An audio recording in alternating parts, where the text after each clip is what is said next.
ہیں ٹاپک کی طرف. میں نے کچھ دن پہلے ایک ویڈیو بنائی تھی انگزائٹی کے اوپر, تو اس کا جو رسپانس تھا وہ اتنا اوور ویلمنگ تھا, اتنے زیادہ لوگوں نے کانٹیکٹ کیا, اور میں بھی یہ دیکھ کے بڑا حیران بھی ہوا, پریشان بھی ہوا کہ ینگ لوگوں میں انگزائٹی اتنی کامن ہوتی جا رہی ہے. اور ایک کویسچن بار بار پوچھا جا رہا ہے کہ بہت سارے خیالات پہ قابو کیسے پایا جائے.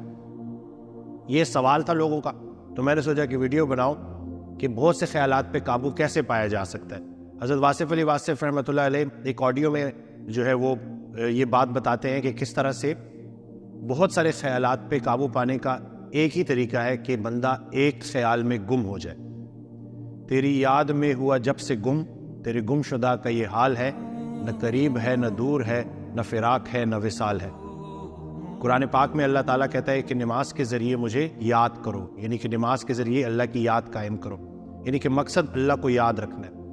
تو جب آپ اللہ تعالیٰ کا ذکر کرتے ہو نماز کے ذریعے, یا پورے دن میں کسی محفل میں بیٹھے ہو, تنہائی میں بیٹھے ہو محفل میں اور ذکر کر رہے ہو, تو اللہ تعالیٰ کہتا ہے کہ تم تنہائی میں پکارو, میرا ذکر کرو, میں بھی تمہیں تنہائی میں تمہارا ذکر کروں گا. تم محفل میں میرا ذکر کرو, میں بھی محفل میں تمہارا ذکر کروں گا. تو اللہ تعالیٰ کی بھی ایک محفل ہے.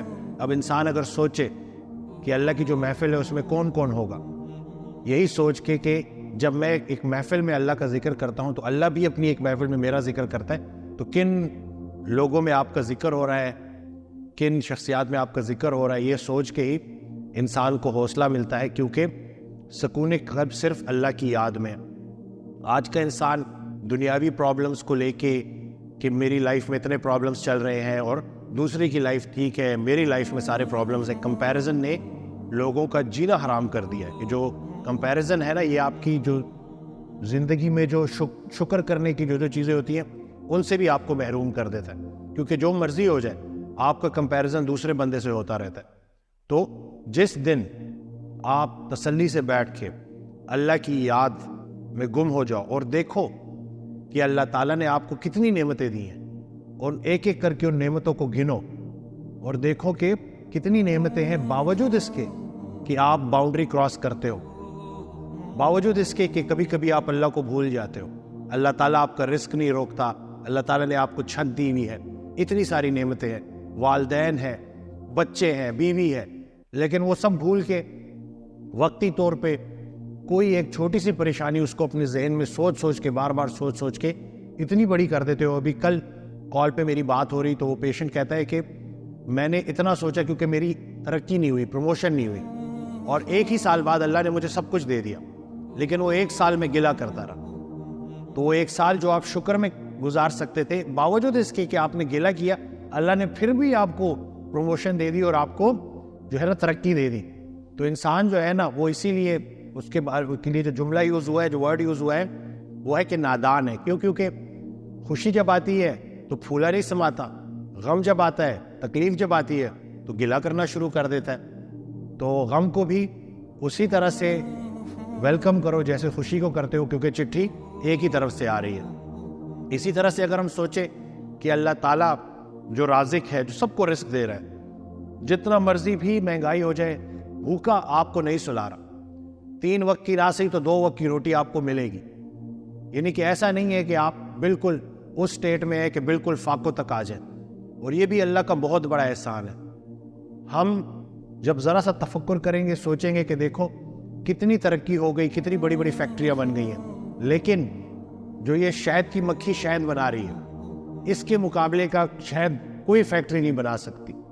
یعنی کہ شہد کی مکھی کو ایک ایسا ہنر دیا ہے, ایک ایسا علم دیا ہے اللہ نے, کہ وہ جب بھی شہد بنائے گی اور جب بھی مارکیٹ میں آرٹیفیشل شہد اور اصلی خالص شہد رکھا جائے گا تو قیمت خالص شہد کی زیادہ ہوگی. اسی طرح سے گوبر اور خون کے بیچ میں دودھ جیسی خالص جو نعمت ہے آپ کو اللہ دے رہا ہے. دیکھو تو صحیح کہ اللہ تعالیٰ اتنی چیزیں جو لے کے چل رہا ہے, پوری کائنات کا مالک ہے, تو کیا وہ آپ کی یہ جو وقتی پریشانی ہے اس سے باخبر نہیں ہوگا؟ بات یہ ہے کہ نہیں آتی کوئی پریشانی اس وقت تک جب تک وہ بڑی پریشانی کو ٹالنے نہ آئی ہو. انسان جو ہے نا صبر نہیں کرتا, صبر کرنا بھول جاتا ہے اور گلے کی طرف آ جاتا ہے, اور پھر جس کے ساتھ بھی بیٹھتا ہے تو یہی گلے شکوے کر رہا ہوتا ہے جیسے اس کی لائف میں کچھ بھی اچھا نہیں ہے. تو سوچے ذرا تسلی سے, تنہائی میں بیٹھیں, دیکھیں کہ یہ جو جتنی بھی پرابلمز ہیں کیا یہ ہمیشہ کی ہیں؟ آپ کا جو مضمون تھا نا، جو ٹاپک تھا، وہ ڈپارچر کا تھا. آپ اس دنیا میں کچھ عرصے بعد اس دنیا سے واپس جانے والے انشاءاللہ. کوئی ایک انسان نہیں بچ سکتا. تو مضمون ڈپارچر کا تھا، آپ ارائیول کو لے کے بیٹھے ہوئے کہ جیسے بس اس دنیا سے بھی جانا ہی نہیں ہے. تو اگر اس دنیا سے بچنا مشکل ہے، یعنی کہ آپ نے یہاں سے جانا ہی جانا ہے، تو جانے سے پہلے کچھ چیزیں تو ساتھ لے کے جانی ہے نا، سامان. تو وہ کیا ہے؟ کیا وہ ڈھیر ساری دولت ہے جو آپ ساتھ لے کے جائیں گے؟ کیا وہ بڑی بڑی گاڑیاں ہیں جو آپ ساتھ لے کے جائیں گے؟ سکون، خوشیاں، آسانیاں یہ ڈھونڈنے سے نہیں ملتی، دینے سے ملتی ہیں. آپ کو اگر کوئی سکون دینے والا نہیں ملا تو آپ کسی کو سکون دینے والا بن جائیں. یہ اتنا مشکل نہیں ہے جتنا لوگوں نے مشکل بنا لیا ہے. بٹ انفارچونیٹلی بے جان چیزوں سے محبت، میں پہلے بھی بولتا رہتا ہوں کہ ہم بے جان چیزوں سے محبت کرتے ہیں، اور بے جان چیزوں سے محبت کرنے کی وجہ سے ہم بے حس ہو گئے. اور بے حسی سے خطرناک اور کوئی بیماری نہیں. تو اللہ تعالیٰ ہماری دل کی دنیا کو آباد کرے، ہمارے دلوں کو نرم کرے. حضرت واصف علی واصف رحمۃ اللہ علیہ ایک آڈیو میں کہتے ہیں کہ پہاڑ جیسی سخت پتھروں سے بھی اللہ نے پانی جاری کر دیا، لیکن تیرا دل اتنا سخت ہو گیا ہے کہ وہاں سے جو ہے رکت طاری نہیں ہوتی ہے، تیرا دل نرم نہیں ہوتا، اور تو نے اپنے دل کو پتھر کی طرح ہارڈ کر دیا ہے، اور اس میں سے کسی کی بھلائی، کسی کے لیے کوئی اچھی چیز نہیں نکلتی. تو سوچیں کہ ہم جو یہ کچھ عرصے کے لیے ادھر ہیں، تو ہماری دل کی دنیا آباد ہونی چاہیے، دل کی دنیا نرم ہونی چاہیے، اور باقی تو ایک ایک کر کے سب نے واپس اللہ کے پاس جانا ہے. اور آخر میں اگر مرنا ہی ہے تو بندہ اوکھا ہو کے کیوں مرے. دو لوگ جو کہ اللہ کے پاس زندگی گزار کے واپس جائیں گے، اور ایک شخص جس نے بڑا شور مچایا ہے، بڑے گلے شکوے کیے ہیں، اور ایک بندہ جو تسلیم و رضا کے ساتھ اللہ کے پاس پہنچا، تو کیا دونوں کا استقبال ایک طرح سے کیا جائے گا؟ سوچیں ان باتوں کے اوپر، کیونکہ چھوٹی سی لائف ہے اور ایک ایک کر کے سب نے پار لگنا ہے. اور ویسے بھی رسول اللہ صلی اللہ علیہ وسلم کی حدیث ہے کہ تو یہ دنیا ہے نا، یہ مومن کے لیے، مسلمان کے لیے قید خانہ ہے. تو اس کا جو قید خانے کی سب سے بڑی نشانی کیا ہوتی ہے کہ جیسے ہی قید خانے کا دروازہ کھلتا ہے تو بندہ خوشی خوشی باہر نکلتا ہے. تو اس زندگی میں کچھ ایسا کر جاؤ کہ وہاں جا کے انشاءاللہ سرخرو ہو.